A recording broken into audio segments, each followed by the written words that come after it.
বাকিটা আমরা বর্ডারে করব সোমবার থেকে বলে দিলাম। বাংলাদেশের দিকে চোখ তুলে তাকাবা, ওই চোখ আমরা উপড়ে ফেলবো। আমি বাংলাদেশি। বিজেপি শুভেন্দু অধিকারী বলছেন বাংলাদেশ বর্ডারে হিন্দুদেরকে পাঠানো হবে আন্দোলন করার জন্য, কি বলবেন? বোকা বোকা কথা বলছেন। তিনি শুধুমাত্র ভোটের রাজনীতি করেন, শুধুমাত্র যে এর থেকে কিভাবে তাদের ভোট দেওয়াবে এই চেষ্টা করে। এদেরকে আপনি প্রশ্ন করুন, মণিপুরেও তো আজকে আদিবাসী বিভিন্ন সমাজের মানুষরা কিভাবে আক্রান্ত হচ্ছে, তাদের ধর্ষণ করে তাকে জ্বালিয়ে দিচ্ছে। এই বিষয়ে দুটো কথা বলবেন, দেখবেন মিডিয়ার সামনে মুখ খুলবে না। এদের প্রশ্ন করুন, উত্তরপ্রদেশে মসজিদের সার্ভে নামে কিভাবে ওখানে 4 থেকে 6টা মুসলিম ছেলেকে, সে তো ভারতীয়, সেও তো নাগরিক, তাকে খুন করা হলো গুলি পুলিশ রাষ্ট্রের দ্বারা।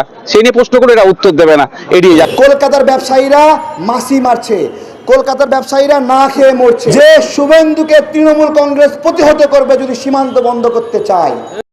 আসসালামু আলাইকুম রহমতুল্লাহি আবরাকাতুহ।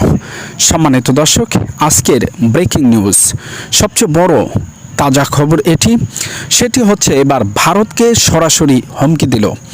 ভারতকে সরাসরি হুমকি দিল, বাংলাদেশের দিকে চোখ তুলে তাকালে চোখ উপড়ে ফেলবেন। কিন্তু এই হুমকি কে দিল? কার এত বড় বুকের পাটা যে ভারতের বিরুদ্ধে এইভাবে বক্তব্য রাখছেন? সম্মানিত দর্শক, সবচেয়ে আরও গুরুত্বপূর্ণ কিছু তথ্য রয়েছে আজকের ভিডিওতে। সকল তথ্য সঠিকভাবে পাওয়ার জন্য সম্পূর্ণ ভিডিওটি ধৈর্য সহকারে দেখার অনুরোধকেই শুরু করছি। দর্শক, প্রথমেই আপনাদেরকে বলে রাখি, আমাদের সাবেক প্রধানমন্ত্রী শেখ হাসিনা 5ই আগস্ট দেশ ছেড়ে ভারতে পালিয়ে যাওয়ার সময় রেখে গিয়েছেন তার কিছু চেলাচামুন্ডা, যারা দেশে বসেই দেশের বিরুদ্ধে ষড়যন্ত্রে লিপ্ত রয়েছে। বিভিন্ন সময় আমরা দেখেছি ডক্টর ইউনূসের সরকার আসার পরে অনেক রকমের আন্দোলন ও অনেক রকমের ভ্রষ্টাচারিতা সহ নানান রকমের ইস্যু নিয়ে এক এক সময় এক একজন মাঠে এসে দাঁড়িয়েছে। কখনো রিক্সা লীগ, কখনো আনসার লীগ, কখনো এইভাবে করে অনেক লীগের দেখা কিন্তু আমরা পেয়েছিলাম।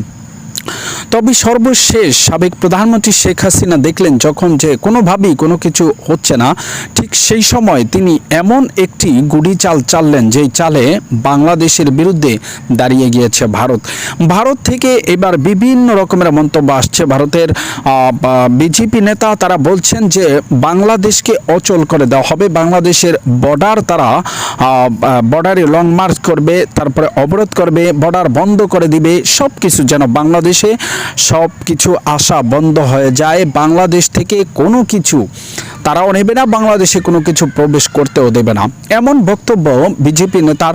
তবে তৃণমূল নেতারা বলছেন ভিন্ন কথা। তারা বলছেন রাজনৈতিক উদ্দেশ্য হাসিল করার জন্য সাবেক প্রধানমন্ত্রী শেখ হাসিনাকে কেন্দ্র করে যে সকল বক্তব্য দিচ্ছেন বিজেপি নেতারা, সেটা তারা বাস্তবায়ন করতে আসলে সশরীরে এসে তারা তাদের বিরোধিতা করবেন এবং কে কে বর্ডারে এসে অবরোধ করে সেটিও তারা দেখে নেবেন বলেও হুমকি দিয়েছেন।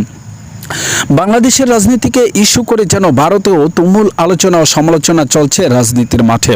তবে এই রাজনীতির মাঠকে কারা ফায়দা লুটার জন্য, দেশকে অস্থিতিশীল করার জন্য, আপনারা জানেন কিছুদিন আগে ইসকনের নেতা যাকে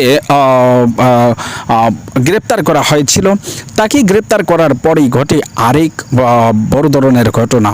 আর সেখানেই একজন আইনজীবীকে প্রকাশ্য হত্যা করা হয়, যিনি রাষ্ট্রপক্ষের আইনজীবী ছিলেন। কিন্তু রাষ্ট্রপক্ষের আইনজীবী থাকা সত্ত্বেও তার উপরে যেই ভাবে অত্যাচার নিপীড়ন করে তাকে হত্যা করা হয়েছে, সেটি খুবই ভয়ঙ্কর ও নেকারজনক। এ সকল নেকারজনক ঘটনার তীব্র নিন্দা জানিয়েছেন এরই মধ্যে বিভিন্ন মহল থেকে। তবে বাংলাদেশে ভয়ঙ্কর কিছু ঘটতে যাচ্ছে বলে জানিয়েছেন পিনাকি ভট্টাচার্য ও ইলিয়াস সাংবাদিক। দর্শক, আসলেই কি বাংলাদেশে ভয়ঙ্কর কিছু ঘটতে যাচ্ছে? হ্যাঁ, আপনারা সকলেই জানেন যে ভারতে আমাদের পার্শ্ববর্তী রাষ্ট্র হলেও বিভিন্ন সময়ে তাদের সাহায্য সহযোগিতার জন্য তাদের কাছে হাত বাড়িয়ে থাকতে হতো। এ কারণে বর্তমান সরকার ভিন্ন পদক্ষেপ নিয়েছেন, দেশের বিভিন্ন দেশ থেকে আমদানি রপ্তানি চালু করে দিয়েছেন। আর এতেই ভারতের মাথা খারাপ হয়ে গিয়েছে। শেষ